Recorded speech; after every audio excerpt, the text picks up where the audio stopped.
Maayong adlaw mga pinalangga kung kadasig. Aniyo na po kita ni nga atong tulumanon pagkaon sa kalag.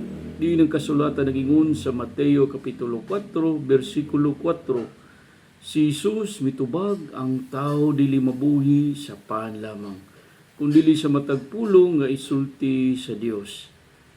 Nining adlaw mga kadasig ang atong punto por punto pulong sa Dios. Ining adlaw Miyerkules, Septembre 11, 2024. Atong pagabasahon ang bagong tugon or New Testament. Sa di pa ta magsugod, magampo na kita alang sa panalangin sa Ginoo. Sa ngalan sa Amahan, sa Anak, sa Espiritu Santo. Amen. Amo lang itong amahan, may buntag Ginoong Dios, nining adlaw Miyerkules, salamat Ginoo sa laing adlaw imong gihatag kanamo. Sa gasas kinabuhi matag usa kanako sa akong gidikanan, pamilya at sa tanang katawhan Ginoo nga imong mga anak Ginoo. Salamat kay sa imong gugma nga walay katapusan, walay kondisyon. Labdagi ako sa kununa kasing-kasing nga mogawas sa akong babag gikan sa imong mga pulong ug gahom sa Espiritu Santo Ginoong Dios. Salamat kaayo. Anak kanimo amahan gihalad akong tanan uban sa bugtong mong anak nga si Jesucristo, akong maluluwas uban sa akong mga kaigsuonan nga tanan. Amen. So maayong adlaw sa makausap, pinalanggang kadasig.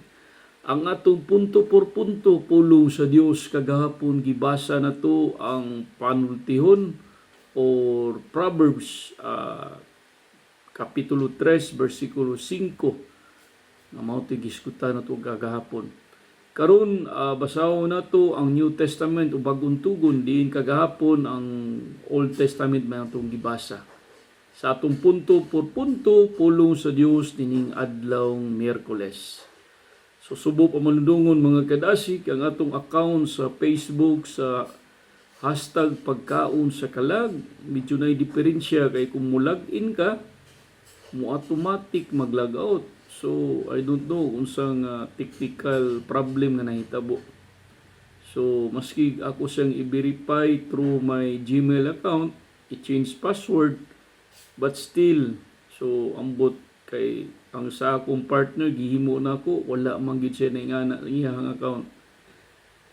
Hope lang unta nga masulbad, kay nugon kayo mga files or mga punto por punto, pulong sa Dios nga gihimo nato tungod og alang sa mga kaigsuonan nato. So naghimo kita ning atong account channel sa YouTube channel RMS-321. So Randy Maglipak Circle gyapon nga account diri sa YouTube channel. Ihimo nato ni bag-o lang karong bulan na lamang ning bulan sa September. So di na ta magdugay, pinalanggang kadasig atong himuon kining punto por punto pulong sa Dios. Ang pagabasahon nato karon mao sa basahon sa taga Roma 3 kapitulo 3 bersikulo 23 nga nagaingon, ang tanan nagpakasala nawad ag himaya sa Dios. So duha lamang ka punto por punto. Ang tanan nagpakasala ug nawad ag himaya sa Dios. Mao ni ang realidad kanato pinalanggang kadasig. Sa pagkataon nato ning kalibutan na once aduna tay buot, aduna natay igo nga moantigo sa maayo sa dautan. Kung ang tao mawad-an ug himaya sa Dios, gumikan sa sala. Magagmayng sala, madagkong sala, mauron sala sa mata sa Ginoo. Once makasala ta, mawad-an na ta grasya sa Ginoo. Mao ni nagkadalaiyang lang mosulod sa atong utok, mga dautan nga mga tinguha, mga sulsol sa demonyo. Mao ni magapaguba sa kinabuhi sa tao. Timanan na to mga pinalanggang kadasig nga ang importante nga magpuyo ta diha sa grasya sa Ginoo. Mao ning Roma 3:23 nagpasidaan nato nga kung makasala ang tao, mawad-an siya himaya sa Dios.